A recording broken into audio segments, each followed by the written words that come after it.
Commander William Porter stood at the podium, his blue uniform crisp against the backdrop of Earth's flag.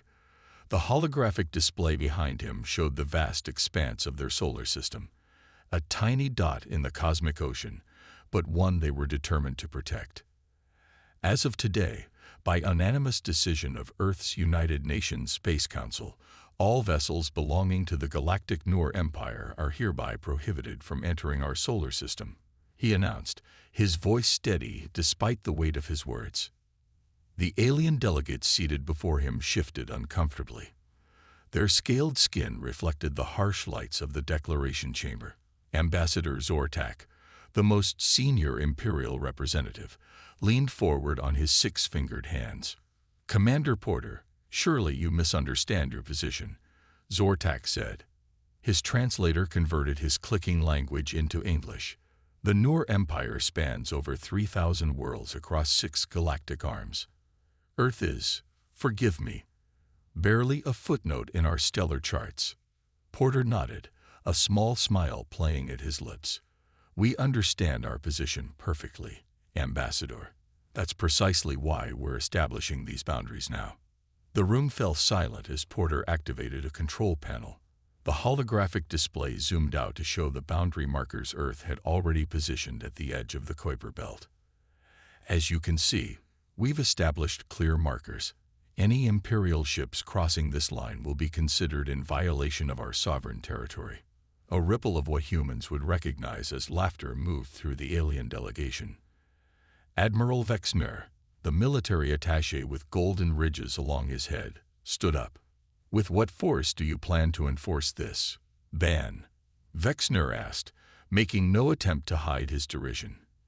"Your largest vessels couldn't stand against even our scout ships." Porter exchanged glances with General Samantha Wright, who sat calmly at the side of the room. They had anticipated this reaction. "We prefer not to make demonstrations of our defensive capabilities, Admiral," Porter replied. "But rest assured, we have the means to enforce our declaration." Ambassador Zortak's inner eyelids blinked rapidly, a sign of agitation that the human negotiators had learned to recognize over the years of tense diplomatic relations. "This is unprecedented," Zortak said. "No single planet species has ever dared to restrict Imperial movement." "There's a first time for everything, Ambassador," Porter replied. "Humanity values its independence. We've observed how other worlds fare under Imperial oversight, and we've chosen a different path." The Declaration Chamber's atmosphere grew heavy with tension. The junior Imperial delegates whispered among themselves, their translator devices creating a buzz of electronic murmurs. "The Emperor will not be pleased," Zortak finally said. "This ban contradicts all existing treaties."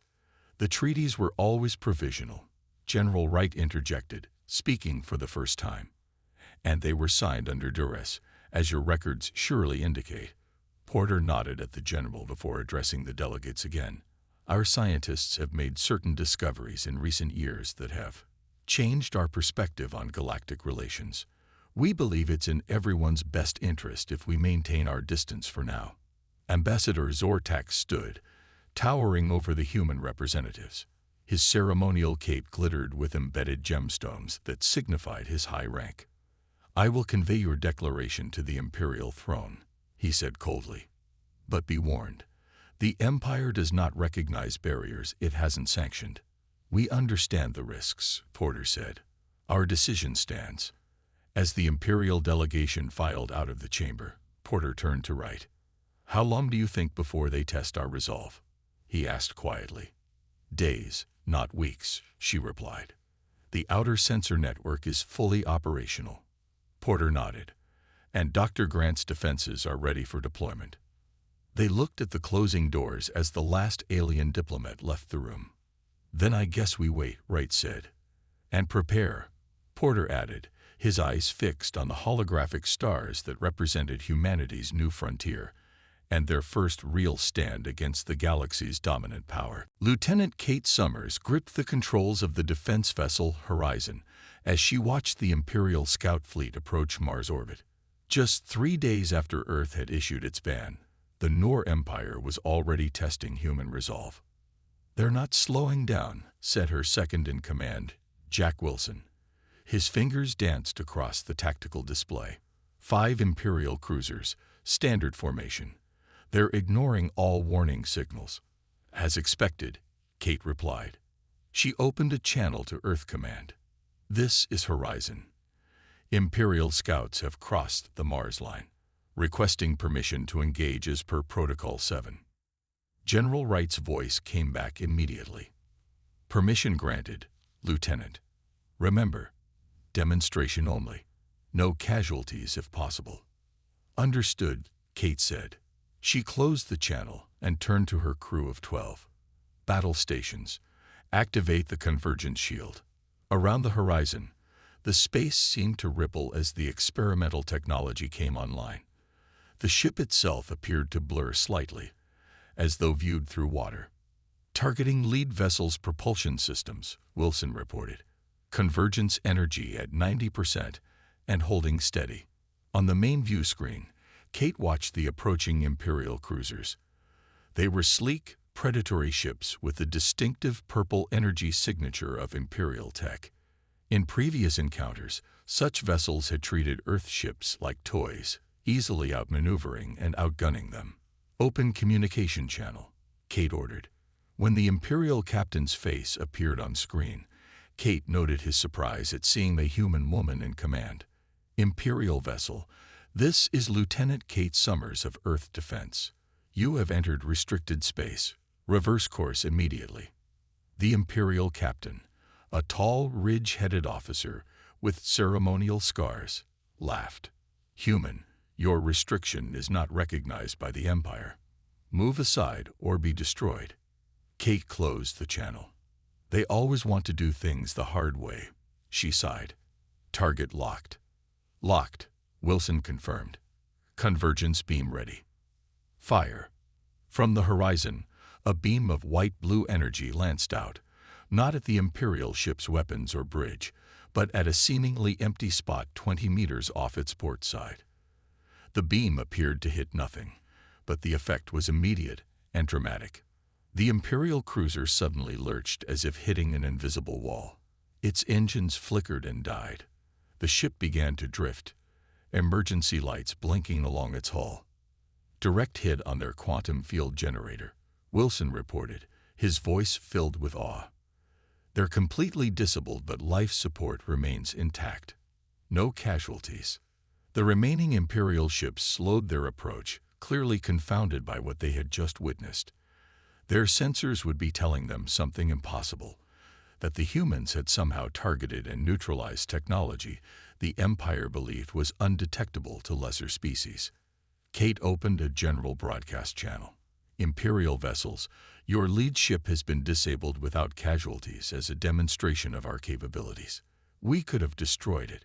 Take your damaged vessel and return beyond the boundary markers. This is your only warning. For tense moments, the Imperial ships held position. Kate could imagine the frantic communications happening between them, the disbelief and recalculation of odds. Finally, 2 of the remaining cruisers moved forward cautiously, extending energy tethers to the disabled ship. The small fleet began a slow retreat. They're withdrawing, Wilson confirmed, returning to the boundary edge. Kate allowed herself a small smile of relief. Alert Earth Command. The demonstration was successful. Do you think they'll be back? Asked Ensign Meyer Riley from the sensor station. Kate watched the retreating Imperial ships on the view screen. Of course they will. But next time, they'll bring something bigger. She turned to face her crew. And we'll be ready for that too. The convergence engine has only shown them a fraction of what it can do. As the Horizon set course back to Earth, Kate knew that footage of this encounter would be racing toward the Imperial capital at light speed. For the first time in their history, humans had stood against the Empire.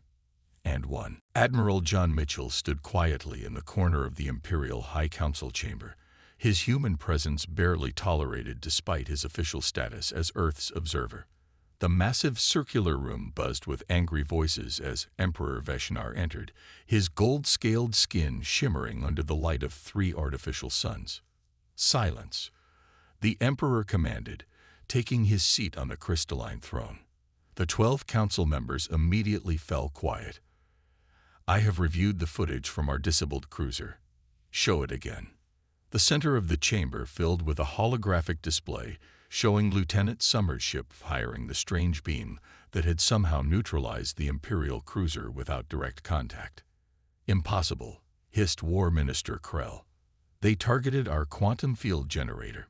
No primitive species should even be able to detect such technology, let alone disable it with such precision.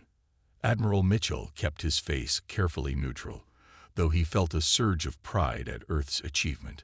The Empire had always underestimated humans, treating them as barely evolved primates who had stumbled into space travel by accident.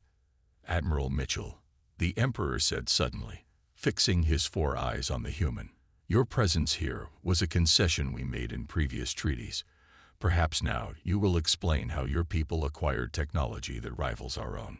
All eyes turned to Mitchell. He stepped forward, bowing slightly as protocol required.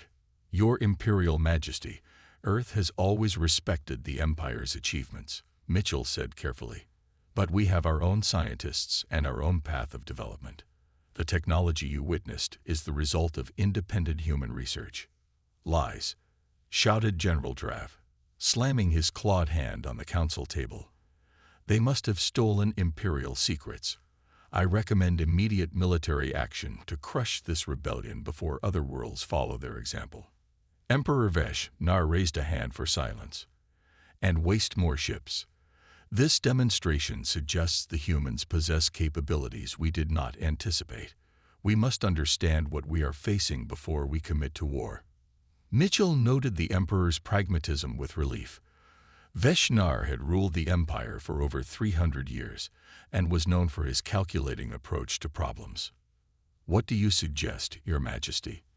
Asked the pale-skinned Science Minister Ilara. A diplomatic mission. The Emperor replied, but one backed by sufficient force to remind Earth of our power. He turned to a tall figure standing behind the throne. My son will lead this mission. Prince Kuldar stepped forward. Unlike his father's gold scales, the prince's were deep blue, marking his younger age. His reputation for both brilliance and ruthlessness was well known throughout the galaxy. I am honored, Father, the prince said, bowing deeply. I will discover the source of their new technology and bring Earth back into compliance. Mitchell felt a chill run down his spine. Prince Kuldar was known for his diplomatic solutions that usually left planets subjugated or destroyed. Your Majesty, Mitchell said, daring to speak without being addressed. Earth's declaration was not made lightly. We seek only independence within our own solar system, not conflict with the Empire. The Emperor regarded Mitchell with cold calculation. Then your people should have nothing to fear from my son's visit. He gestured dismissively. You are excused. Admiral, you may inform your government of our response. Mitchell bowed again and backed away, protocol preventing him from turning his back on the Emperor. As he reached the chamber doors, he heard Prince Kuldar giving orders for his flagship to be prepared. Once outside, Mitchell immediately activated his secure communicator, encoded with technology the Empire couldn't breach. Earth Command, this is Mitchell. Diplomatic mission inbound, led by Prince Kuldar himself. But it's a show of force disguised as diplomacy. He paused, looking back at the closed council doors. Tell Dr. Grant to accelerate the convergence protocols. We'll need everything ready when they arrive. As he made his way through the gleaming Imperial Palace, Mitchell knew Earth had perhaps 2 weeks before the Prince's fleet arrived. Their demonstration had bought them respect, but now they would face the full attention of the most powerful empire in the galaxy. Dr. Elizabeth Grant pulled her dark hair into a tight ponytail as she descended in the elevator, watching the security clearance levels count down on the digital display. Level 10, Level 20, finally stopping at Level 30, deeper than any civilian facility in North America.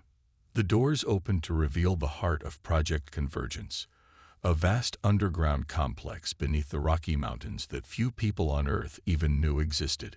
Dr. Grant, said her assistant, Alan Parker, rushing to meet her with a tablet. Admiral Mitchell's message just came through. The Imperial Prince is on his way with a fleet. Elizabeth nodded grimly. How long do we have? 2 weeks, maybe less if they push their engines. She swiped through the data on the tablet as they walked through the high-security corridor. Scientists and military personnel moved with purpose around them, the facility humming with increased activity since Earth's declaration against the Empire. "Show me the engine's status," she said. They entered the central chamber, a massive circular room dominated by what appeared to be a floating sphere of liquid metal, suspended in midair without any visible support. Surrounding it were dozens of workstations where scientists monitored streams of data. The convergence engine. Power output has increased by 17% since yesterday, Ellen reported. It's still evolving, learning from itself. Elizabeth approached the sphere, watching as patterns rippled across its mercury-like surface. The technology was unlike anything humans had developed, because they hadn't developed it at all. "Has General Wright been briefed on our latest findings?" she asked. Yes, she was particularly interested in the space-time degradation data. Elizabeth nodded and turned to the main control station where Dr. Simon Rodriguez, their chief physicist, was analyzing a complex series of equations. "Simon, talk to me about the Imperial FTL drives," she said. Simon looked up, his eyes tired from hours of calculations. "It's worse than we thought. Based on the engine's simulations, the Imperial jump technology is creating microfractures in spacetime with every use. They've been using it for thousands of years across thousands of worlds. And they have no idea. None. Their sensors aren't designed to detect this kind of damage." Simon pulled up a galactic map showing red lines spreading like cracks through the regions of heaviest Imperial traffic. "The engine predicts catastrophic failure within 50 years if nothing changes." Elizabeth placed her hand near the floating sphere, feeling the strange energy it emitted. Not quite heat, not quite electricity. "Sometimes I still can't believe we found this thing," she said quietly. Alan nodded. "Buried in Antarctic ice for who knows how long waiting for us." The discovery had been accidental. A scientific expedition drilling for ice cores had hit something that shouldn't have been there. What they found was this sphere, perfectly preserved in the ice, along with fragments of an alien ship unlike anything in Imperial records. "The engine has given us a 10-century leap in technology," Elizabeth said. "But more importantly, it showed us what the Empire's technology is doing to the fabric of reality itself." She turned back to her team. "The Prince is coming to either take our technology or destroy us for daring to stand against the Empire. We need to be ready to show him why we really issued the ban." "Do you think they'll believe us?" Alan asked. "That we're trying to save the galaxy, not challenge their authority." Elizabeth looked at the simulation of fracturing spacetime, spreading across the galaxy. "They'll have to, because if they don't..." She left the thought unfinished. On the main screen, a countdown appeared showing the estimated arrival time of the Imperial fleet. The engine pulsed in response, its surface swirling faster as if sensing the coming confrontation. "Run the final tests on the defensive shield network," Elizabeth ordered. "And prepare the data package for the Prince. When they arrive, we need to be ready to either convince them or stop them." Captain Ryan Foster stood on the command deck of Orbital Defense Platform Alpha, watching as the Imperial flagship emerged from faster-than-light travel at the edge of Earth's solar system. The massive vessel dwarfed anything humans had built, stretching nearly 5 kilometers from bow to stern with smaller warships flanking it in perfect formation. "Quite a show of force for a diplomatic mission," said his executive officer, Lisa Chen, her voice calm despite the tension filling the command center. "They want to intimidate us," Ryan replied, adjusting his uniform collar. "Open a channel to Earth Command." General Wright's face appeared on the main screen. "We see them, Captain. Remember your orders. Maintain defensive posture, but make no aggressive moves. Let them come to us." "Understood, General." Ryan closed the channel and turned to his tactical officer.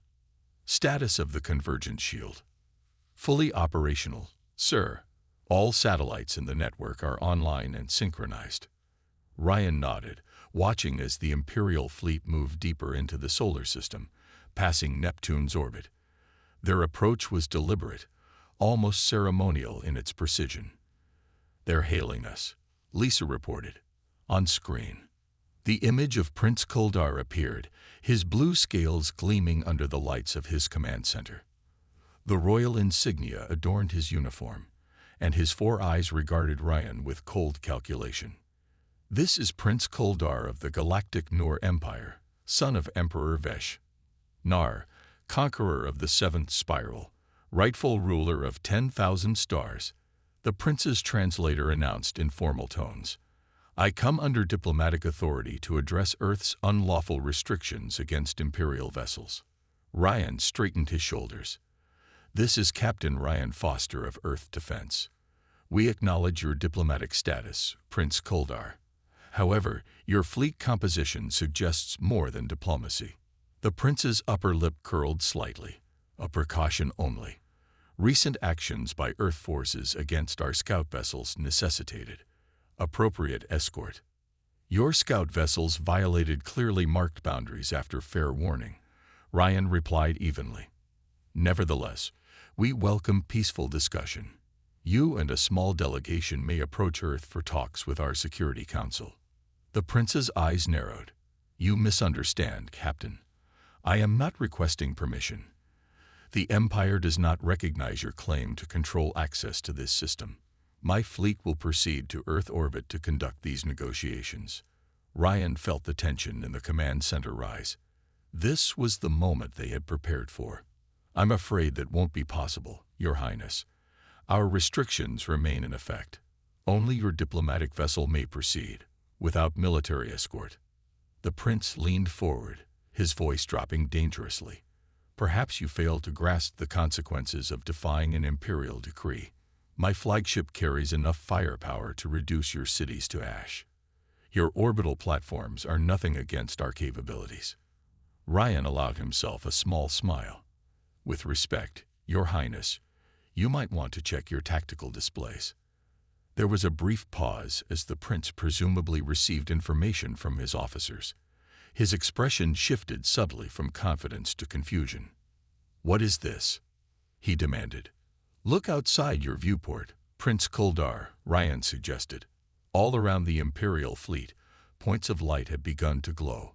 Hundreds of them, previously invisible satellites activating in perfect synchronization. Each one emanated the distinctive energy signature of convergence technology. "Those satellites have already locked onto every vessel in your fleet," Ryan explained calmly. "They operate on principles your scientists haven't yet discovered. As you saw with your scout cruiser, we can disable your ships without destroying them." The prince's composure faltered momentarily before he regained control. "This is an act of war." "No, Your Highness. This is an act of sovereignty. We didn't come to your territory making demands. You came to ours."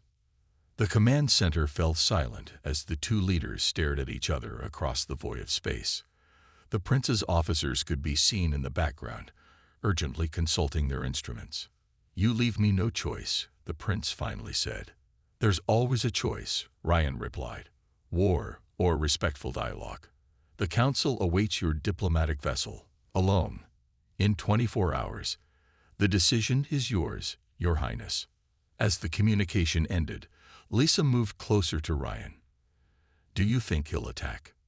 Ryan watched the Imperial fleet on the tactical display, surrounded by Earth's defensive network. "He's proud, but not foolish. He'll want to understand how we acquired this technology." Ryan turned to face his crew. "And soon enough, he'll learn why we really needed to keep the Empire away from Earth." Prince Kuldar entered the United Nations Security Council chamber in Geneva with measured steps, his Imperial guards reduced to just 2 as Earth had insisted. The blue-scaled prince towered over the humans present, his ceremonial cape dragging slightly on the marble floor. Council Chairwoman Olivia Martinez rose to greet him. Her gray suit was simple but elegant, a contrast to the prince's ornate attire. "Prince Kuldar, "Thank you for agreeing to these terms," she said, extending her hand in the human custom of greeting. The prince ignored the gesture. "I have come to understand Earth's defiance and to resolve this situation in a manner that honors the Empire's authority," he stated coldly. "Your demonstration of technology was unexpected, but does not change the fundamental relationship between your world and ours." Olivia nodded to the security officers, who closed the chamber doors. Around the circular table sat representatives from Earth's major powers, along with Dr. Elizabeth Grant and Admiral John Mitchell, recently returned from the Imperial capital. "Before we begin formal discussions," Olivia said, "we have information to share that explains our actions." "Dr. Grant, please proceed." Elizabeth stood and activated the holographic display in the center of the room. An image of the galaxy appeared, with red fracture lines spreading throughout it like cracks in glass. "Prince Koldar, what you're seeing is the current state of our galaxy's space-time fabric," Elizabeth explained. "The red areas show damage caused by the Imperial faster-than-light drive technology over the past 2,000 years. The prince's expression remained impassive. "An interesting theory, but our scientists have monitored our jump technology for centuries. It is perfectly safe." Elizabeth shook her head.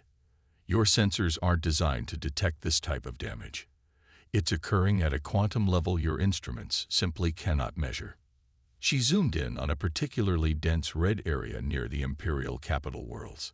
"At the current rate of degradation, this region will experience a catastrophic space-time collapse within 50 years. Billions of lives would be lost." For the first time, a flicker of concern crossed the prince's face. "And you expect me to believe humans discovered this when our scientists did not?" Admiral Mitchell stepped forward. "We had help," he admitted. 10 years ago, we discovered an artifact in Antarctica, technology from a civilization that predates even the Empire. We call it the Convergence Engine." The hologram changed to show the floating sphere from the underground facility. "The engine allowed us to see what was happening and to develop technology that doesn't damage space-time," Elizabeth continued. "We didn't ban the Empire from our system because we feared conquest. We did it because every Imperial ship that uses your FTL drive near Earth adds to the damage." Prince Koldar's 4 eyes blinked rapidly as he processed this information. "If what you say is true, why not share this discovery with the Empire immediately?" Olivia leaned forward. "Would you have believed us? A single-planet species telling the mighty Empire that their fundamental technology was flawed and dangerous." The prince's silence was answer enough. "We needed to demonstrate our capabilities first," Elizabeth explained, "to show that we weren't merely theoretical but had practical alternatives ready." She activated another display, showing the technical specifications of Earth's convergence-based propulsion system. "This drive achieves faster-than-light travel without tearing space-time. It's actually more efficient than Imperial technology, using 40% less energy while achieving similar speeds." Prince Koldar studied the specifications, his scientific training allowing him to grasp the principles involved. His expression shifted from skepticism to shock as he verified the calculations himself. This would require a complete refit of every Imperial vessel," he said finally. "Thousands of ships across thousands of worlds. The cost would be astronomical." "The cost of doing nothing would be entire star systems," Admiral Mitchell replied.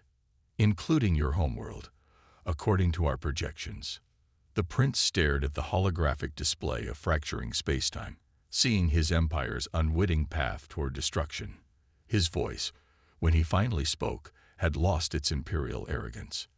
"I must consult with my father," he said quietly. "If your data is accurate, this changes everything." Olivia nodded. "We understand. But know this, Prince Koldar, Earth stands ready to help.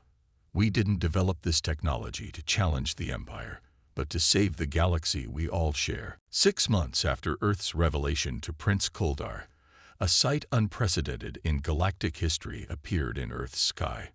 Emperor Veshnar's personal vessel, the Golden Throne, entered Earth orbit without its usual escort of battleships. Instead, it was accompanied by research vessels and diplomatic crafts from 20 different species. Commander William Porter, recently promoted to oversee Earth's diplomatic relations, stood on the landing pad at the New Geneva Spaceport as the Imperial shuttle descended. Beside him, Dr. Elizabeth Grant fidgeted with the cuff of her formal jacket. "Nervous?" Porter asked. "The most powerful being in the galaxy is about to step onto our planet," Elizabeth replied. "And he's coming to ask for our help." "Yes, I'm a bit nervous." The shuttle's doors opened, and Emperor Veshnar emerged. In person, the Emperor was even more impressive than in transmissions. Nearly 8 feet tall, his gold scales catching the sunlight. He wore simpler attire than expected, closer to a scholar's robes than royal finery. "Welcome to Earth, Your Imperial Majesty," Porter said, bowing slightly. "We're honored by your presence." The Emperor regarded Porter with all 4 eyes. "The honor, Commander, is unexpectedly mine. Your world has done what none other dared, told us an uncomfortable truth we needed to hear." The Emperor turned to Elizabeth. "And you must be Dr. Grant. My son speaks highly of your work." Elizabeth bowed. "Thank you, Your Majesty. How is the Prince?" "Currently overseeing the refit of our first fleet with convergence-based drives," the Emperor said, a note of pride in his voice. "He has become quite the advocate for your technology." They walked toward the waiting transport that would take them to the newly constructed Interstellar Conservation Center. Earth's skyline had changed dramatically in recent months, with new structures reflecting both human and alien architectural influences. The verification process was extensive, the Emperor said as they traveled. "Every Imperial scientist examined your data. Many refused to believe it at first. But the evidence was undeniable," Porter said. "Yes, the damage was there, hiding in plain sight for centuries." The Emperor's voice carried a rare note of humility. "We were so focused on expansion that we never considered the consequences of our methods." The transport arrived at the Conservation Center, a massive complex where scientists from dozens of worlds now work together. Inside, representatives from across the galaxy stood as the Emperor entered.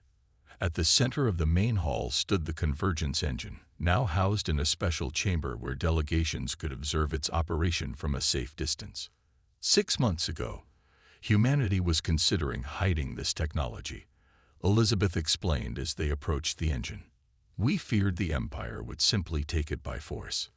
"A reasonable fear," the Emperor acknowledged. "There was a time when I would have done exactly that." "What changed your mind?" Porter asked. The Emperor watched the engine's swirling surface. "When my scientists confirmed your findings about space-time degradation, I realized something profound.